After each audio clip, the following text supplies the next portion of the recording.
Did the power rankings in the AFC suddenly change? The worst all came to play end. The Lions were more like kittens. All that and more because it's time for Sunday Night Blitz.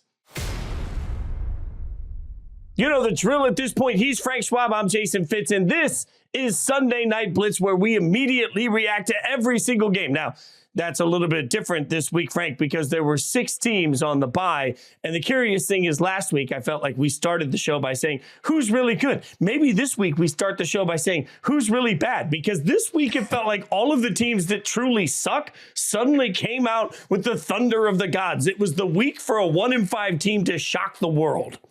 You know, one of my pet peeves this season has been anytime there's an incomplete pass in the second quarter, I see on social media, oh, they're tanking for Caleb. They're obviously nobody in the NFL is tanking. If you need proof of this, look at today. All of these teams that quote unquote should be losing came out and won. They or at least gave great efforts. I mean, you saw so many teams who we just think, well, they're going to try to go 1-16 to get a quarterback. Well, tell that to the Broncos. Tell that to the Patriots. There are a bunch of teams, Giants, another one.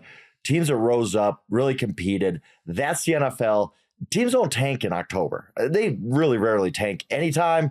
Definitely not October. Let's stop with the tanking for Caleb talk for at least a couple months, shall we? And by the way, tanking is a difficult process, too, when there are so many teams that are so bad. I mean, as we were getting ready for the show, you know, Stone, our producer extraordinaire, trying to give me like a friend hug saying, hey, man, you know what? I know the Raiders lost, which, believe me, we'll get to later in the show. And he said, but it has to increase your odds at the number 1 pick. So I looked at Tankathon, and according to Tankathon, the great site that tells us where everybody would rank right now, the Raiders at 3 and 4 would have the 12th pick. So as bad as it was, that's only the 12th worst in the level of barrels of suck that we live in this season, which might lead me to drink more, Frank. I don't know.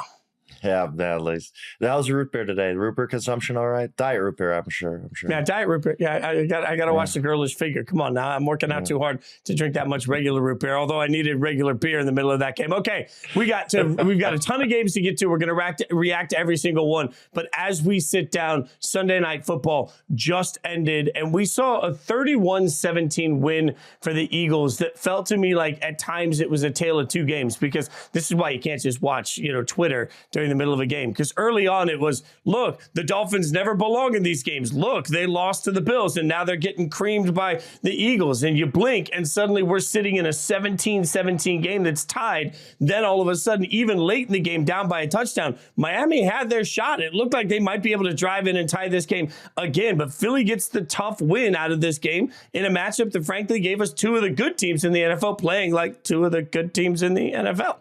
I do come to the Dolphins aren't quite ready to be elite. They've had 2 tests. They've failed them both. They lost by 28 to the Bills and they lost by 14 to the Eagles. Yeah, they competed in this game. They were in it. They were tied in the third quarter. I get that. They're a good team. They are not a great team yet. They are just, until they go and beat a really, really good team, I'm not going to be that impressed with them beating the Panthers, the Giants, the Broncos. You should beat those teams, and they beat them up, and great for them. That's a sign of a good team too, when you beat a terrible opponent like that. But they also have to beat a top-level opponent. They get the Chiefs in a couple of weeks here in Germany coming up. Maybe it's then, and I'll turn my opinion around on the Dolphins. But when the Miami Dolphins make the playoffs, and I believe they will, they're not going to be able to see the Carolina Panthers there, right? They're going to have to beat a good team in the playoffs. All playoff teams are good. I don't know if they're capable of that. I really don't. I don't know if they have that high gear. At very least, we haven't seen it, Fitz. I need to see it from this Dolphins team. Again, style points are great when you're hanging 70 on the Broncos. Awesome. You ain't gonna see the Broncos wild card round. They ain't gonna play there. So I need to see them beat an elite opponent. They had their shots tonight, competed, battled. The interception by Tua in the fourth quarter, really bad. I mean, I don't think that's all on him. His receivers ran the same route, basically, and you can't do that. Darius Slay had an easy interception off of that. But I'm still there with the Dolphins where I'm like, yeah, they're good, but they're not great. And until I see them take that next step against an elite opponent, I just don't know if I could put them as a contender. I hear you, and I think that's all fair. I would say, though, they're scary to me still because this was a game where you mentioned the interception, also Tyreek Hill with a bad drop, a couple little moments where things were a little out of sync for him. And when it was 17-3, I thought, okay, let's just see if the Eagles just pour it on and all of a sudden we can really say the Dolphins are a fraud. But then you blink and 17-3 turned to 17-17. And that was, in part, I get a defensive touchdown is a big part of why that happens. But frankly, this Dolphins team didn't play particularly clean football. And with 8 minutes to go, I thought they were going to tie the game. So, I hear you that I think they have to prove they can win these types of games. And I think there's a hump for them to get over. But also, it reminds me a little bit of the Chiefs conversation where it's not good enough, it's not good enough, it's not good enough until it's good enough, right? So that's the difficult part for it, because maybe I'm too offensively skewed, but man, this Miami team still scares me. I'm the first in a world where so many teams in the AFC don't look good enough. Miami still scares me. I think that's fair. That all makes sense to me. But what part of the Dolphins sticking in this game is this kind of Eagles malaise, right?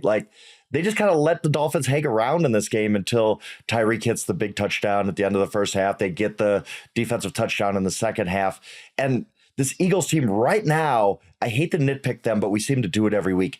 They seem good for 3 good drives a game, right? They haven't put it all together yet. Maybe it's, again, because the bar they set last year was so high, that's going to be hard for them to cross that. But it doesn't seem like this great Eagles team yet.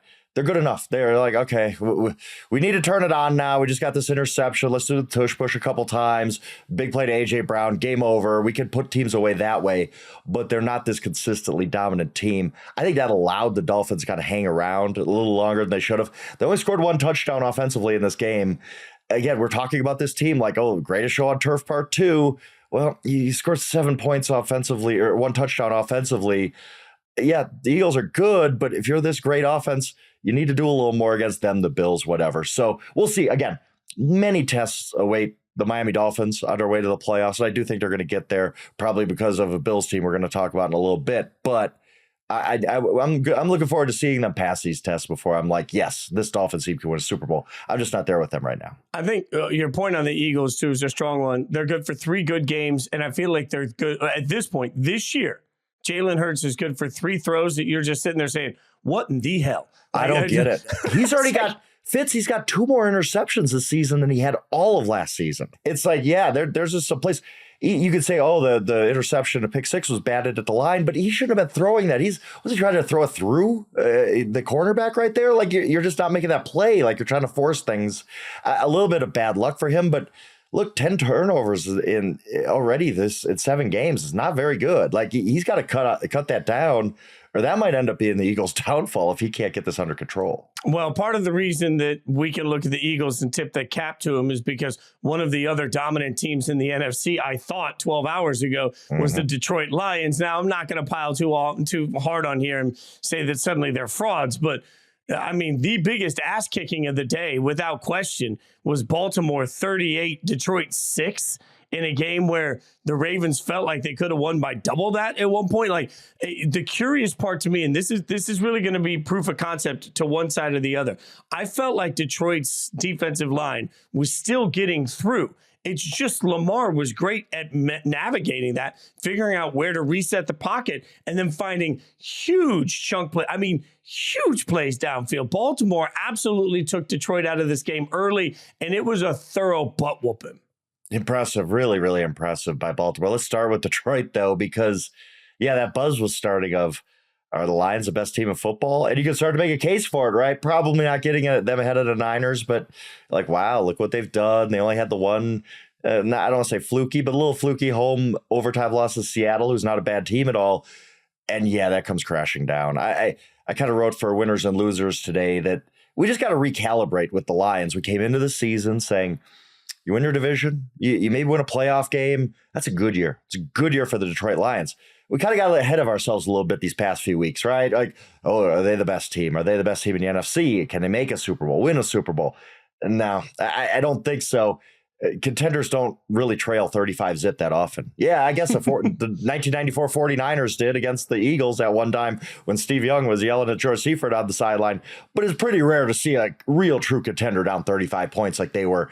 They just got it handed to them in this game. It was bad. It was awful. Dan Campbell came out after the game and said as much, just said, maybe we needed this. Maybe we needed to refocus. And part of that might be true. There's a team that has had no level of success. They don't know how to handle success. So when you start getting patted on the back after that Buccaneers win and, oh, yeah, you might be the best team in the NFC, maybe you need a game like this to kind of bring you back to earth a little bit. But I think the Lions are still a very good team. But if we go back to where we were early in the season with our expectations and our goals for them, they can still get there and have it be a great season still. I just think we need to pump the brakes a little bit on this team maybe being the best in the NFL. They're clearly not that. The problem is when you start to look at the rest of their schedule, though, they don't have a lot of games that are going to test them the rest of the way, right? Like, so they get the Raiders on Monday night. But I think this is interesting. The Chargers, the Bears, the Packers, the Saints, the Bears, the Broncos, the Vikings.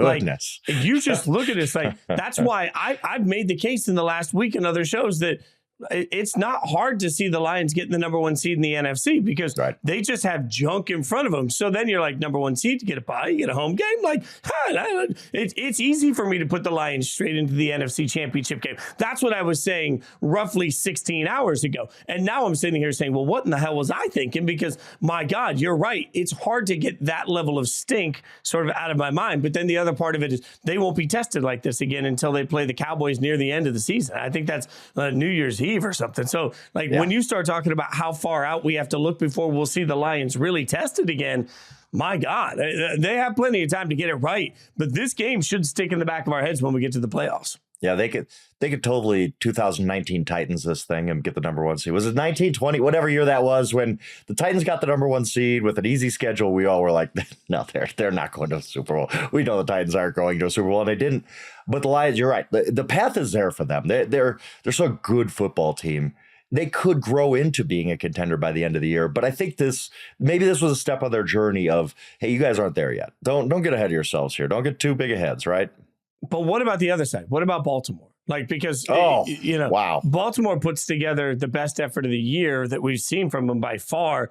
And they give us this, like, yep, that's what it looks like when it's good. And I'm sitting here thinking, man, we've been talking about waiting for that click moment. Today, it was there in every possible way. And then you look at it and say, man, have I been undervaluing the Ravens in this conversation? Yeah, I keep calling the Ravens my sneaky contender. I don't know if they're that sneaky anymore. Like, I think the talking point this week is going to be maybe Baltimore is a top 5 team. Maybe are the Baltimore Ravens better than the Miami Dolphins? Make a case for it, for sure. Are they further ahead towards Super Bowl contention? Can make a case. The way that offense looked today. And we knew this was going to be a process, right, Fitz? Like, bring in the new coordinator, Todd Monken. At times early in the season, it felt like they were working through some things. They're still winning games. They still look good. Had a couple hiccups. But this team could easily be undefeated still. And today it looked like, oh, this is what the offense is supposed to be. Lamar spreading it around. Like you said, chunk plays all over the place. When Lamar needed to make a Lamar type of play and make guys miss, he did that. This was about a perfect game for their offense. And you look at it, you say, this is the potential for their offense. And we're only in week 7. They got 3 more months to grow with this thing. This offense might be really, really, really good by the end of the year. I think we're starting to see the cream rise, and the Ravens are one of those teams that are rising. There's no doubt. You've been on this one for weeks. I've been resistant. Today changed my mind. I'm now all in. Push the chips in. The Ravens belong in that conversation. Also, as we look at the conversation about greatness today, I should single out one particular player because you could, in my mind, make an argument right now that the MVP of the NFL is Myles Garrett. Like the Browns get the 39-38 win. Myles Garrett in this game. I mean, the blocked field goal, the forced turnover, the strip sack that turns into a touchdown. Like, Cleveland gave up 38 points to the Colts. So let's not turn it into this work of art defensive effort. I get that. But it's rare that you say a defensive end may have actually won his team the football game. And I really feel like Myles Garrett was so clearly the most dominant. The reason Cleveland won is because Myles Garrett's the best player on the field. Oh, absolutely. He's unbelievable. I think it was last week we talked about this. We're just blessed right now. All these pass rushers, like you say, like Myles Garrett might be the MVP of the league. I'll listen to you. I could also say that TJ Watt is the best defensive player in the league and he should be defensive player of the year to Myles Garrett. I mean, there's so many superstars rushing to passer right now and even cornerback and all that. That's probably why we're seeing scoring down a little bit. But yeah, I thought Garrett was awesome today. And he was, look, Cleveland caught a couple breaks, a couple really, really bad penalties at the end. They score on a fourth down. They were in danger of losing this game to Gardner Minshew, who just went off. Like, Gardner Minshew is just going to be trick or treat all year, right? What are you getting out of him? What's it going to be? Like, this game, he was unbelievable against a defense we were talking about as the best of football for last week. And then Gardner Minshew shreds them. They score 38, and somehow Cleveland escapes with the win. And we got to talk to Deshaun Watson, right? It's getting to be a really, really weird situation. I've been watching football many more years than I want to admit right now on the show. You have too. I can't remember a game, a situation where in the first quarter of a game, a quarterback takes a hit, no injury, no concussion, he gets cleared, he's sitting there with his helmet on, and they don't put him back in the game because, as Kevin Stefanski said, we were just protecting him. We're a little worried about him. What? What are we talking about? This dude has $230 million guaranteed. Go play. He's not making that money so PJ Tucker's on the field. And I guess sometimes we go overboard with the toughness thing I remember celebrating like Brett Favre throwing up blood on the sideline, coming back the next play against the Steelers, throwing a touchdown. We're like, oh, wow, Brett Favre. Okay, we take it too far with that. But Deshaun Watson looked like he could have played in this game. And they held him out we're just being careful. Like, what? Like, and you add that to the shoulder stuff the past few weeks where he's medically cleared and didn't play. It's almost like, why are you guys putting him in bubble wrap all of a sudden? I don't get it. This is a very confusing situation. I really haven't seen happen before. Also, I think it should be noted importantly, yes, he goes out after the hit, but to your point, he cleared concussion protocol, but he wasn't playing well. And we've said this several times, like he wasn't playing well. So now we're in this world where all of a sudden you're turning around saying, we're protecting him. Like I have one of my fantasy football leagues has an interesting rule that if a quarterback is hurt, then you can send the group thread out. We can all vote on it. Can you put in the backup quarterback, just like a real game? The commissioner decided on that rule. It's great. So today, the group text gets hey, I've got Deshaun and he's hurt. I immediately responded. I was like, no. Look at the reports. He cleared concussion protocol. They're keeping him out at a protective measure, but there's no clear indication that he's too hurt to go back in that football game. I talked the whole group out of, by the way, letting him put in a different quarterback. I don't know how I feel about that. But to your point, when you're talking about the face of the franchise, if this had happened to the starting quarterback of the Jets or the Giants or the Cowboys or the Steelers, even franchises that we pay so much attention to, people would freak. The number one story on every TV show tomorrow about today would be Deshaun Watson benched. That's it. For whatever reason today, I felt like it was even invisible throughout the course of social media on a Sunday. Like, your $240 million guy just didn't get put back in the game. And Cleveland is in a spot where they're competitive this year, and they should need that quarterback. They should need his greatness. They chose to leave him on the sideline for the backup. Like, that's got to be a statement. Yeah, I don't know what it was. It's just weird. It is, again, I've never experienced something like this where, again, a quarterback gets a hard hit in the first quarter and they're like, no, he's done. We're out. What? It's not the last game of the year and you got the playoffs next week. It's not. It was just, it's very strange the way he's being treated. And, I've got a little bit of pushback of like, why don't you believe him? Well, does Deshaun Watson really deserve the benefit of the doubt here? Like, I'm not even talking about the other stuff off the field. I'm talking about him napalming a season with the Houston Texans so he could get traded. Like, This is stuff in his past. He's brought a lot of this on himself. I'm just saying, I don't know what's going on with Deshaun Watson, but I do know it's very unusual, very weird. I don't know where we're going with this, but today I just didn't know what to make of it because it was so unusual. Like, yeah, you're right. Did he get just benched? Like, was Kevin Stefanski's like, he's not throwing the ball that well. He's 1 of 5 right now for like 1 yard. Like, PJ, get in there. We think we could win better with you. I don't know what it was, but it was strange. I'll tell you that. Yeah, and now the Browns got to figure that out. But their defense was able to do enough to get a win in a 39-38 game that came all the way down to the wire. Obviously, You mentioned the iffy sort of pass interference call gave Cleveland 1st and goal. They're able to get that ball in there. Again, I kept Kareem Hunt on my bench today, so that worked out poorly for me. But Cleveland gets a win 39-38. That wasn't shocking.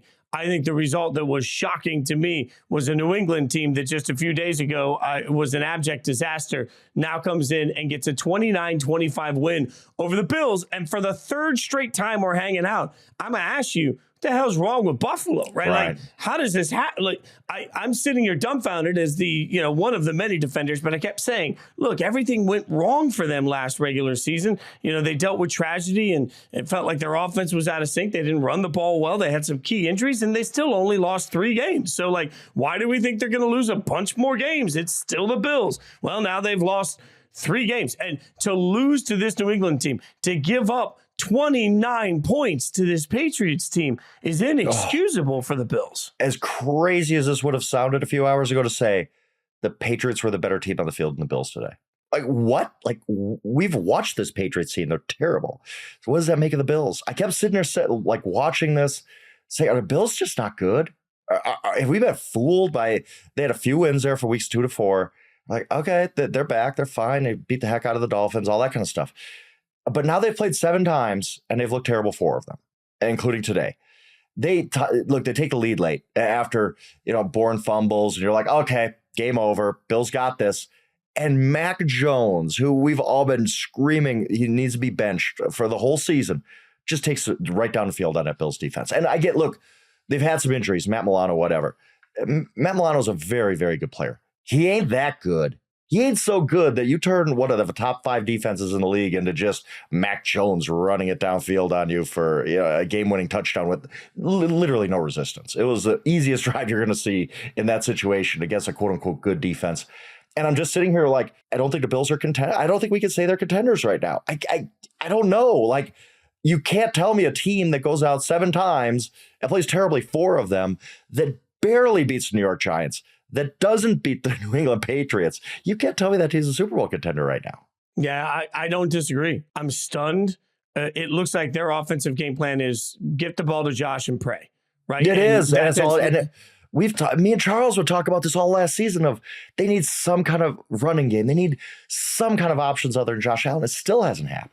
And like at some point, scheme your other guys open. Like if everybody's going to pay attention to Diggs and Allen, just try and get anybody else involved in this conversation. And they're simply not doing it. So the offense feels stale. It feels unimaginative. It feels like the plan is just run around back there and see what you can get done. And these are the moments that I have to look over at like the Chiefs and say, hey, let's not undersell what Andy Reid means to the Andy Reid, Patrick Mahomes here. Because like at some point I'm looking at Ken Dorsey, the offensive coordinator of the Bills, and I'm saying, show me something. Like show me some wrinkle that I don't expect, where I say, oh, that was really cool. Because right now it just feels like heroic effort is the only way that they win. Heroic effort from one guy is the only way the Bills win. And that doesn't work. Now, I was also stunned this morning because we've all had the Belichick conversation, and it was Ian Rappaport that broke it this morning. The NFL Network was reporting it all morning that this summer, quietly, Bill Belichick signed a long-term lucrative contract extension. So all this,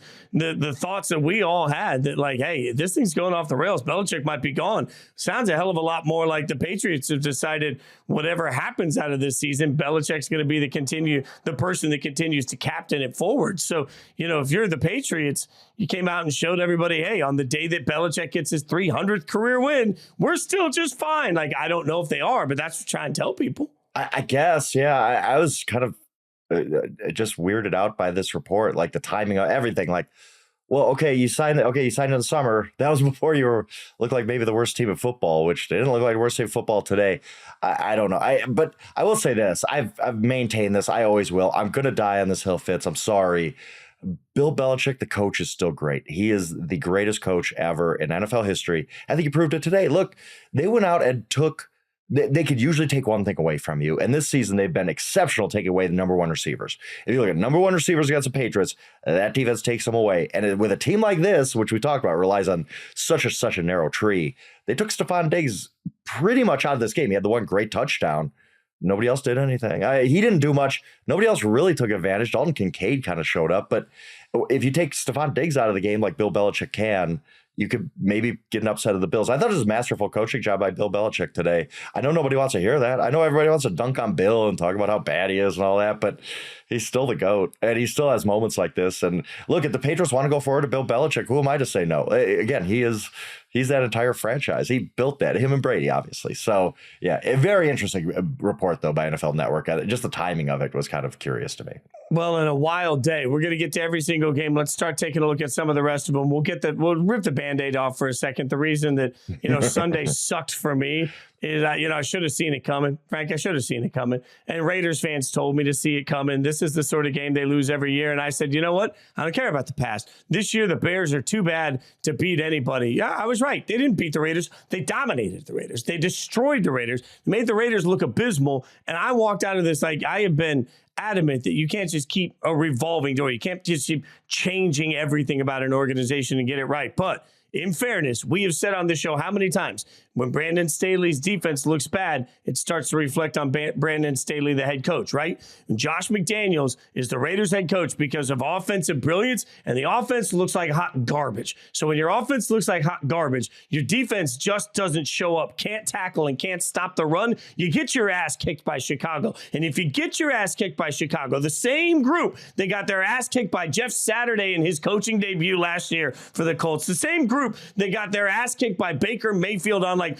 2 practices in 7 minutes with the Rams. When it happens again, man, you got to start looking in the mirror if you're the Raiders and Josh McDaniels and thinking, hey, I'm not sure we got the guy and we got to change something because this was an abysmal disaster of a loss. That was good, man. I didn't have to wind you up for that one. That's great. Yeah. Brian Hoyer, by all accounts, great professional and all that. Brian Hoyer, I'm not a big quarterbacks wins guy, you know that, but in games Brian Hoyer has started, his team had lost 12 in a row going back to 2016.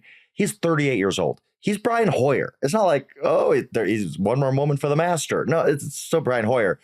To choose him to start today, I thought was bad. Like, why? There's no point in starting him over Aiden O'Connell, promising rookie. At least Aiden's going to make his mistakes, but he's got some upside. To me, I'll speak your language here, our language here, Fitz. This was staying on 16 against the dealer's 10 in blackjack, where the math tells you it's terrible. Don't do it. That's the wrong play, but it feels safe. Like, I'm not going to bust. I'm staying in the game. You're going to lose more hands than you're not. That's what it was to me. It was staying on 16 against a 10. It was just a bad move, but it just felt like Josh McDaniels felt more comfortable. He needed, former Patriots player. Hey, I don't know. There's no justification. It was a coaching fiasco. Everything's a coaching fiasco with Josh. And at some point, yes, Mark Davis is just going to have to, once he gets done celebrating the aces, whenever he's done with that, he's going to have to he's got to have can I afford to dump this guy right now? Because this is just not what he signed up for. Offensively, decision-making, anything. The Raiders are just... What's happened to Josh Jacobs, by the way?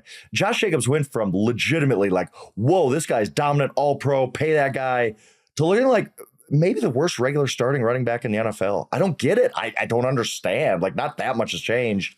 It's just, what a failure for the Raiders in this game. I mean, you got to beat Badgett in this game, who played well. He did play well, but just kind of just a bad day. But for the he Raiders. played well because it was a terrible coaching job. They didn't vary up his looks. They didn't throw any pressure at him. They thought they could get at him with the front four because that line is terrible for Chicago. They couldn't. They never adjusted. Like, top to bottom, the Raiders were outplayed. The Raiders were outcoached. The Raiders were out everything by a team that sucks. So that only tells you how much the Raiders suck. Like, I had so many friends today texting me that are Bears fans saying, I haven't seen the Bears dominate like this in years. If a bad team dominates you, then you got to look in the mirror and just realize, man, I have let myself go. Like, this is the awakening moment where you put the pizza and the cookies down and you say, I have let myself go. I am too fat and I need to figure out how to change my life. That's where the Raiders are right now. They have let themselves. Okay, fine. We'll move on. One real quick thing, Fitz. Biggest winner today might have been the Bears, because look at all these teams that won, and the Carolina Panthers are just sitting there still stuck on 0 wins, man. Caleb Williams sweepstakes. They're not tanking for Caleb, but there's a sweepstakes still. Carolina has a gap now, and of course the Bears own their pick. God, I can't believe I'm already starting to look at mock drafts. That's my life now. All right. The Giants are one of those bad teams that again, surprising here. I keep waiting for Washington to have their offensive awakening because I think they do have enough weapons out there to play well. And they looked flat against the Giants in a game that was ugly. It was ugly, but the Giants find a way to win with Tyrod Taylor as their quarterback. Saquon gets a big touchdown there, 14-7. Jonathan Allen went off afterwards. I think you're seeing this. You've got some stars on big teams that are just tired of the same old, same old. Yeah, I mean, Jonathan Allen did go off. I mean, I don't want to get fired, so I'm not going to quote him, but go look that up. He's just tired of it. Let's put it that way. And why wouldn't you be? He's been there 7 seasons and he's never had a winning season. And he knows, like, these guys know it ain't going to be this season either. That you come out and lose to that Giants team that I don't know who was on their offensive line today, but they probably had name tags in the locker room. Like, hi, how are you? I'm going to be your left guard today. I mean, they had nothing on the offensive line. Tyrod Taylor, obviously, for Daniel Jones in this one. And they still get the win. And Sam Howell doesn't look like it. Like he just takes too many sacks. Like that's his fatal flaw. I don't think he's going to get over it. And even at the end, Jahan Dotson has a chance to make a play on 4th and 5 and just has a ball. Not the easiest catch in the world, but hits him right in the hands. He drops it. And that just summed up the Washington Commanders. I don't blame Jonathan Allen for going off after this game. That's a bad football team that lost to a really bad football team. This was maybe one of the ugliest, worst football games of the season. Just nothing about this game appeals to me whatsoever. I think this is the beginning of what's about to be a very aggressive chapter for Washington. Let's factor in new ownership. Let's factor in the fact that they want a beautiful, big, fancy, swanky new stadium, all of these things. But anytime there's new owners with new cash that come in, they want to make new statements. I feel like if everybody in that room is auditioning for whatever's next, they're trying out for the future, to use that music term. If they're auditioning, they're all failing the audition, from Ron Rivera to Sam Howell, even to Eric Bieniemy, the beloved Eric Bieniemy. You're looking across and all of it, you're saying, man, it just isn't good enough. And the ownership's going to make aggressive changes to try and get one of those landmark quarterbacks. New owners will be over aggressive to try and bring in somebody that can fix it all. Sometimes what you do when you want to fix things is you just rely on your stars, unless you're Atlanta. Atlanta wins. Atlanta wins. And I can already hear Harry Douglas yelling at me from a distance saying, man, get off their backs. They win 16-13 over Tampa Bay. Bijan, 1 carry. And the weirdest part about the Arthur Smith quote where, he was asked why Bijan's not getting more work. And he said, he's not feeling well. He's not feeling like himself. I don't know. We talk about the weirdness of today. This felt weird to me. Oh, so weird. And coaches don't do their players any service by being so vague and being so dodgy about it. He wasn't feeling like himself. We'll see what he feels like tomorrow. Like, what does that even mean? The guy got 1 carry. He's the 8th pick of the draft. Tyler Algier was out there every single down carrying the ball. Like it comes out after the Bijan, I guess. Sounds like a migraine. I don't know. The University of Wisconsin didn't give me a medical degree, so I'll leave that for them. But he said, I had a headache, it never cleared up, whatever. Just come out and say that then. Hey, Arthur Smith, what happened to Bijan? Oh, he had a headache. Sounds like a migraine. That's why he didn't play. Oh, okay. Terrell Davis sat out a quarter of the Super Bowl with a migraine. We get it. We understand it. You don't got to be so dodgy about this. But he's just so weird about any questions about player usage that he just goes off the rails a little bit. But they get the win, and I think this was a huge win for them because we've talked about the schedule, really easy schedule coming up. This was a game that, even though Desmond Ridder lost 3 fumbles, including 2 at the 1-yard line, basically, they still go on the road and beat the Tampa Bay Buccaneers. They just watched the New Orleans Saints lose on Thursday night. This is pretty much, I'm going to say, their division for the taking now. And this was how big of a win this was. It wasn't a pretty win. It's not a pretty division, but they're in the driver's seat now. As flawed as this team is and as weird as Arthur Smith is, I think this is your NFC South champions. On a neutral field, I would not trust this team against any other playoff team in the NFL this year because of Desmond Ridder. Yeah. None. But that being said, I think you're right. I think they're going to win their division. Right? The two things are like they're not mutually exclusive. It's like, hey, y'all aren't all that good, but you're going to win that division because that division is just awful. It's just dreadful.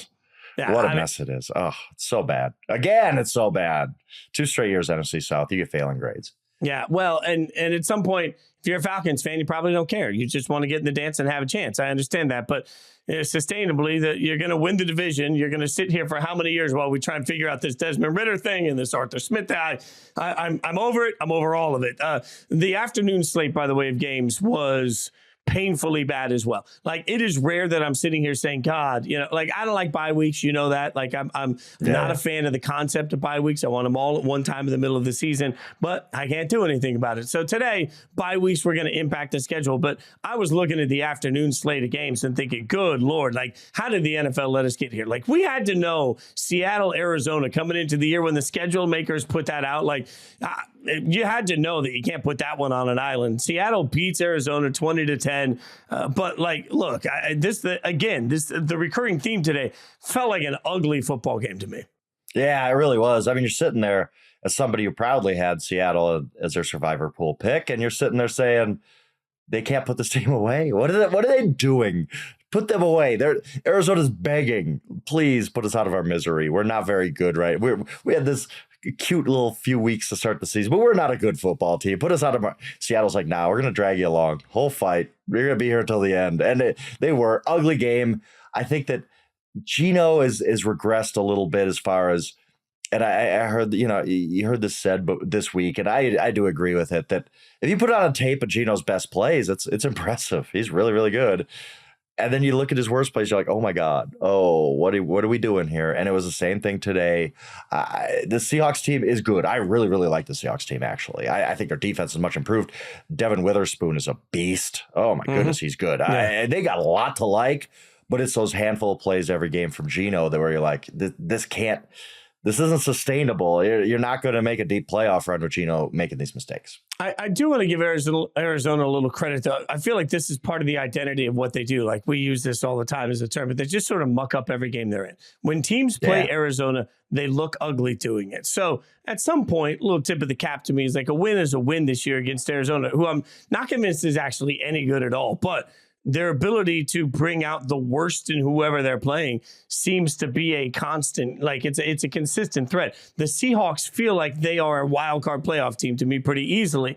But are they a Super Bowl caliber team? No. But Arizona has a way to take a team like a wild card team, like, Geno, and just make it look ugly. I don't know if you get peace out of that. If you're a Cardinals fan, you're like, hey, look, we're making everything difficult right now. We're not even that talented. Maybe that's the key to the future. But if you're the Seahawks, at least that's your comfort, is that looking bad against the Cardinals is a theme for this NFL season. It really is. I'm interested to see Arizona when Kyler comes back. I really am. I just think that Arizona kind of hit their wall of, yeah, you're right. That's the best they can do right now is we're going to make the game ugly and hope to pull it out at the end.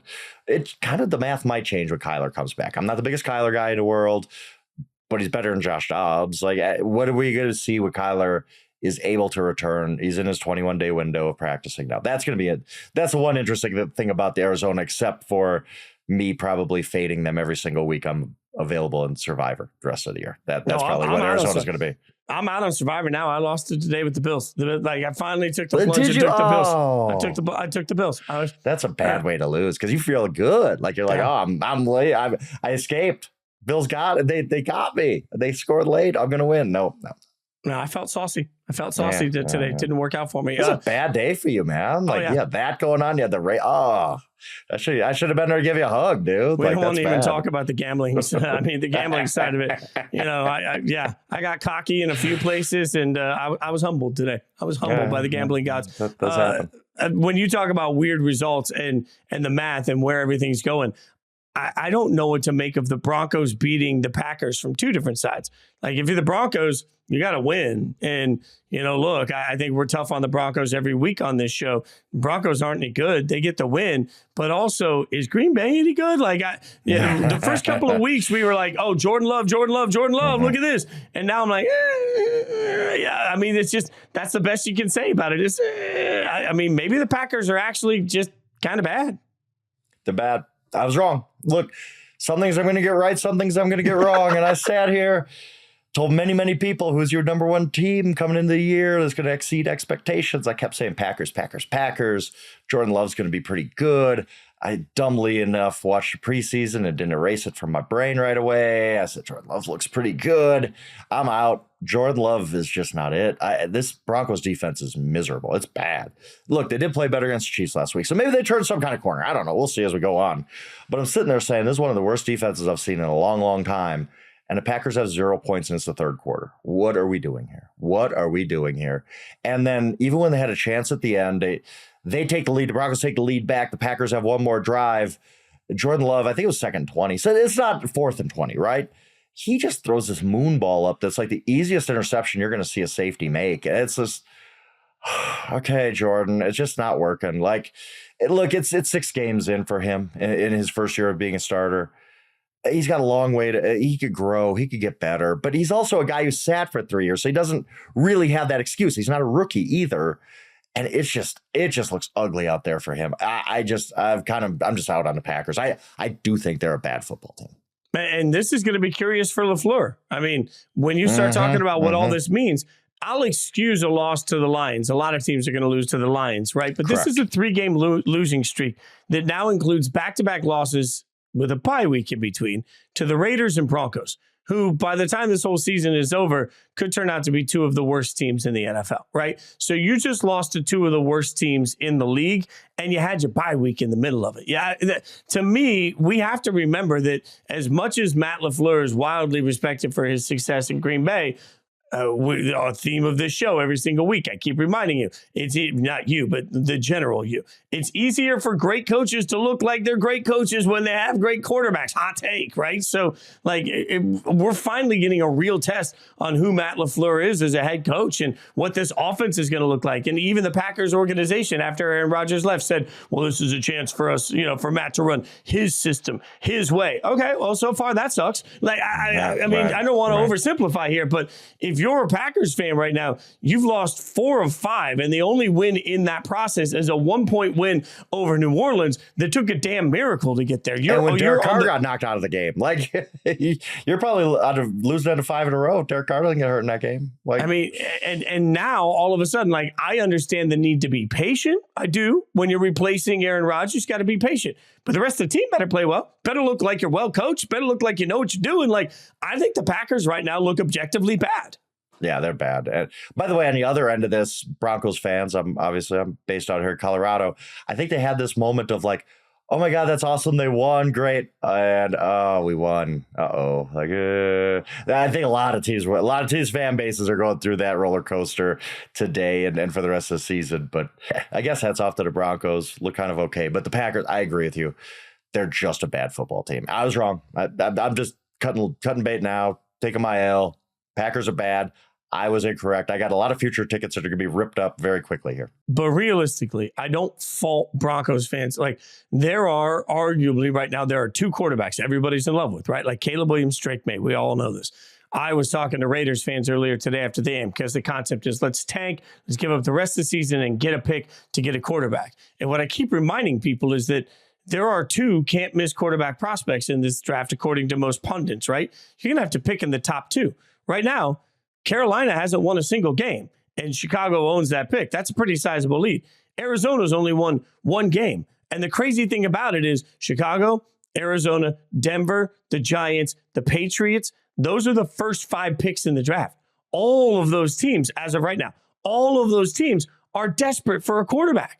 You just keep going up and down the list. Like then there's Green Bay, Minnesota. I mean, you just go to that. You're going to have to give up a king's ransom. And I don't think even that would work. So the funny thing is, I understand Broncos fans being frustrated because I don't think there's anything that most of these teams would trade to give up the chance at one of those 2 quarterbacks. So if you don't finish with one of the 2 worst records, you're screwed. You ain't going to be able to trade your way up. You're not going to be able to finagle your way there. Nobody's going to give up on those 2 quarterbacks out of those teams.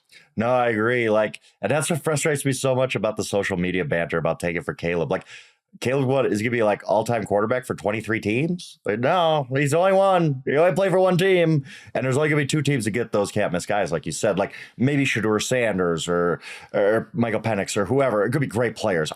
We don't know that, but yes, there's 2 right now. It's a 1A and a clear 1B. Like, I mean, Drake May, I think, is significantly below Caleb. I love Caleb. I think he's going to be awesome. Drake May is a perfectly fine guy who would be number 1 in most drafts. And yeah, but if you're at the number 3 pick, those teams with the top 2 picks probably are not trading down. They're not even answering the phone. Like, sorry, we ain't trading the Caleb Williams pick. Sucks to be you. Yeah, no, those teams might trade players for other things, but they ain't trading those picks. There's no way. Now, speaking of young quarterbacks, Kenny Pickett, maybe a little bit of a wake up moment here, like Pickett and the Pickett and Pittsburgh with Pickens. I just wanted to get fancy there. Win 24-17 over the Rams. The Rams are, sort of that weird team this year. We're trying to find out how good they are, but we've been waiting for a little bit more of an awakening from the Steelers offense, and it felt like it took some of that. It took some of that step today. So I'm giving the Steelers little flowers for this win over the Rams. This is a type of thing we did last year with the Steelers, where it's like, oh, they look terrible, but they won, but whatever. Oh, they look terrible, but they won. And you do this over and over and over, and you're like, oh my God, the Pittsburgh Steelers are in playoff contention because they keep getting enough of these ugly wins. They do count. These wins count. TJ Watt makes a play of the game, interception of all things, drops into coverage, says he read Matthew Stafford's eyes. You can see him drive on the ball like he's been dropping in coverage every single down this season instead of rushing a passer. And he's just amazing, amazing football player. Turns it. They were dead in the water before that play. It was 9-3, and you're like, oh my God, the Steelers are in trouble. First play of the third quarter, he makes that interception. They score right after that, and it's kind of off to the races for them a little bit. Big win for them. Look, it's ugly. It didn't look great, but all these wins do count. And I do think, I don't know what to make of Kenny Pickett. Do you? I'm just kind of he doesn't look great, but then you do see flashes. You see him at 2-minute drills sometimes, or just a great play to Pickens or whatever. Where are you at with Pickett at this point? I thought today he was efficient. I don't love him at all as a quarterback. I don't think he's the guy that's going to go out and win you a bunch of Super Bowls. But today, pulling up the stat line, 17-25 for 230. Most importantly, Pickens gets 5 catches for 107. Deontay Johnson back 5 catches for 79 yards. It felt like Pickett was more comfortable with his wide receivers. Now, Deontay being back is a big part of that, but the fact is they have to have that because they can't run the football. This oversimplification of offense here, but the number of teams that are bad because they simply can't run the football. Najee 14 of 50 for 53. It's fine. It's fine, but that's not what anybody expected, right? There's so many of those lines you see every week from running backs where it's 21 for 63. Okay, great. Who could run a ball in the NFL anymore? Yeah, I don't know. Anybody playing the Raiders, but it still hurts. But here's the thing: Kenny Pickett was efficient and looked comfortable, and you could see what a difference it made having 2 wide receivers that he really liked. I'll give him that all day long. And Pickens looks really good, by the way. You like him? 100%. Jeez, he's going to be good. Beast. But here's the problem, and what makes all of this difficult is that there's a group of guys, especially in the AFC, that look like they're just next level throwing the football. So Pickett doesn't look like he's in the same conversation, even in his own division, as Burrow and Lamar. So, all right, what do you have? Best case scenario, you have the 3rd best quarterback in your own division. I know that sounds harsh, but I think that's the reality in a lot of these divisions. If you right now are in the AFC East, then you've got to look at it and say, okay, you better find somebody in the draft that's better than Josh Allen, and you better find somebody that's better than Tua if Tua is healthy. That's a fair thing. As a Raiders fan, you got to look at it and say, hey, eventually you're going to have to find somebody better than Mahomes, somebody better than Justin Herbert. Problem with Kenny Pickett is he's in the category of pretty good. He's one of those guys that's he's not bad, right, but he's not going to go out and beat Burrow for the next 15 years. No, probably not. But Mike Tomlin might. What is his wizardry over the league, man? That he just keeps I know everybody's kind of getting fed up with the whole he's never had a losing season stat. And it's funny, but these are the types of games why they had no business winning this game. They didn't look good. They didn't play well, I didn't think. But then at the end of the day, you look up and you're like, oh, they're going to win this game. Wow. Even though, by the way, did you see that sneak at the end? They sneak it. It looks like he's totally short. And they're like, first down. Okay. I was really weirded out by that one. Yeah, that was an interesting. And why on the topic of the sneak there, why is it? I mean, somebody smarter than me let me know. In a copycat league, I sat there and watched the end of Sunday Night Football on a long drive where it was 4th and 1, tush push, 4th and 1, tush push. They just do it in a copycat league. Did everybody not spend this? I really thought everybody would spend the summer learning their own version of the brotherly shove. I thought that would happen. And instead, it just looks really bad when everybody else does it. You had all summer. Have you seen Jalen Hurts, squatting? Have you seen these videos where, at a bar is a U shape almost? He's got so much weight on it. He's still cranking out 900-pound squats. That's why. And he's got his great offensive line in front of him and all that. And I was one of these people right earlier in the season, like, yeah, ban the tush push. And then you realize, oh, now only the Eagles are doing this. Like, they're probably still going to ban it because only the Eagles are doing it. It's almost like the shift in baseball at some point. But yeah, the Eagles could do it. Nobody else can.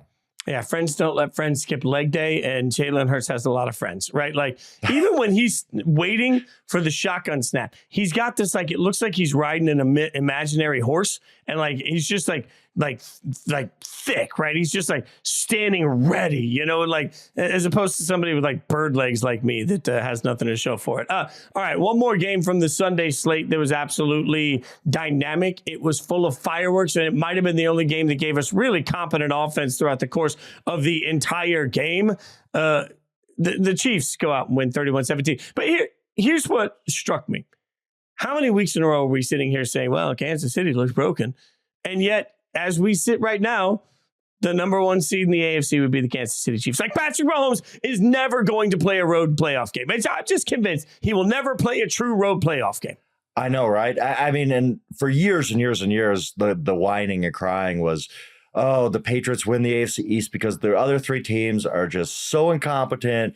They can't get their stuff together. It's not that the Patriots are good. It's that the Dolphins, the Jets, whatnot. They can't. The Bills can't get their stuff together. They can't compete. We're going down the same exact road to Patrick Mahomes because, sorry, the Raiders are no good. The Broncos are in this multi-year rebuild that's going to take a long time. And the Chargers just are not what we want the Chargers to be. They're never going to. Next August, remember this. Please, for your own mental health, remember, do not fall for the Chargers being good because they're never good. They're not going to be good. They're going to have talent next year. We're saying, oh my God, the Chargers are actually a sneaky Super Bowl contender. They are not a sneaky Super Bowl contender. They just stink. The Los Angeles Chargers just are not it.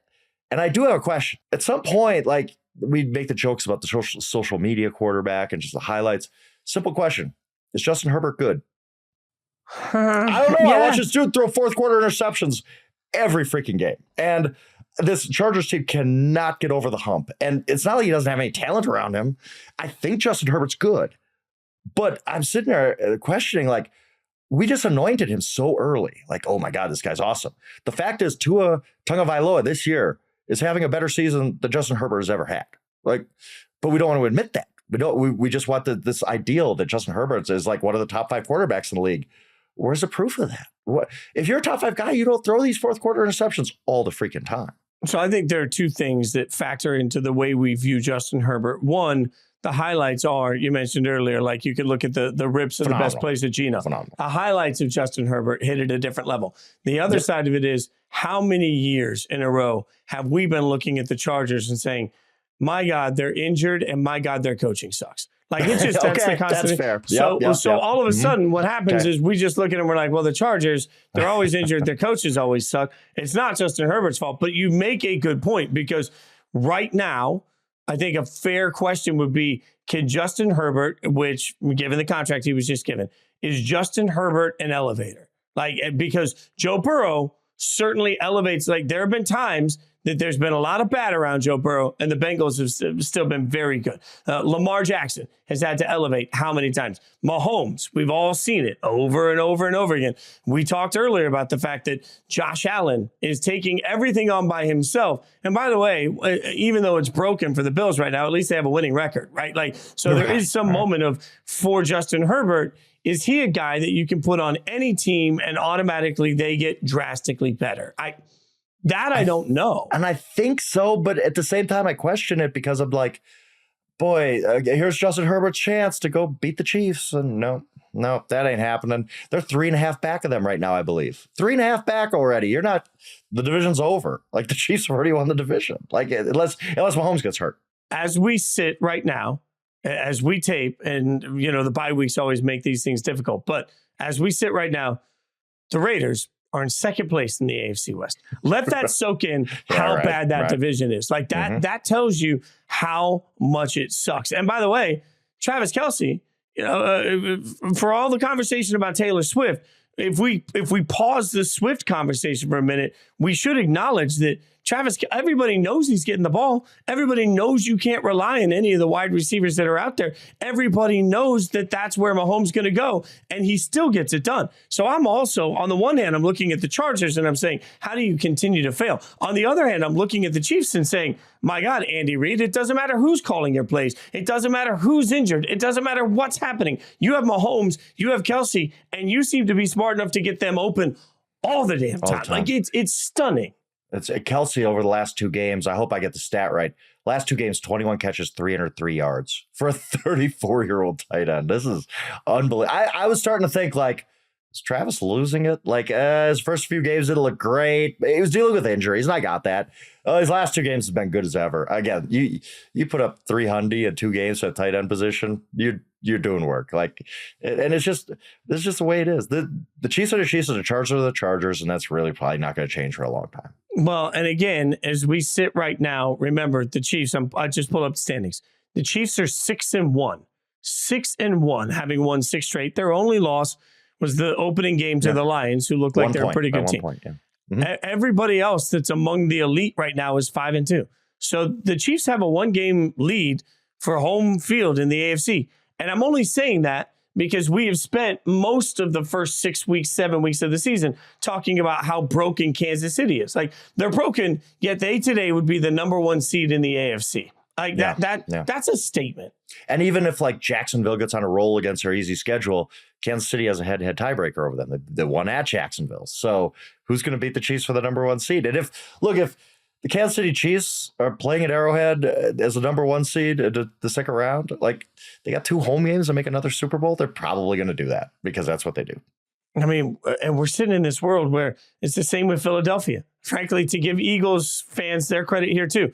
How many times we said, hey, man, the Eagles just look a little out of sync. 2 new coordinators make such a difference. Jalen Hurts has had so many regrettable throws, and the Eagles are sitting at 6-1. Like, right. At some point, you just got to look at it and say, hey, we're this year, everything's complicated. Maybe what's not complicated is who's really good, because the Chiefs and the Eagles are really good. Yep. I throw the 49ers in there, and maybe that's about it. Like, I mean, right now, like, how many teams are in your circle of trust? Lions got kind of kicked out of there for me.